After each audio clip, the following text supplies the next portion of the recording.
નાસ્તામાં એક જેવી જ જો સેન્ડવિચ ખાઈને કંટાળ્યા હોય તો માત્ર 5 મિનિટમાં કાંદા ટમેટાની સેન્ડવિચ, બહુ સરળ એવી ડિટેલ રેસીપી મેં ટાઇટલ પાસે આપેલી છે.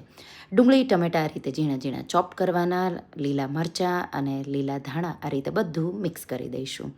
હવે બ્રેડ પર પહેલાં બટર લગાવી દઈશું અને પછી જ તમારે ટમેટામાં ચાટ મસાલો, મીઠું, લાલ મરચું ઉમેરી અને પછી આ રીતે જે ભાગ પર બટર ન લગાવ્યું હોય એ ભાગ પર મૂકવાનો. પછી એના પર તમારે ચીઝ ખમણવાનું, બટરવાળો ભાગ ઉપર જ રાખવાનો અને પછી આ રીતે કોઈ ભારે વસ્તુ મૂકી ગ્રીલ તવો કે સાદા તવા પર તમારે એને બે સાઈડ ક્રિસ્પી થાય એ રીતે બીજી સાઈડ પણ બટર લગાવી કરી લેવાની.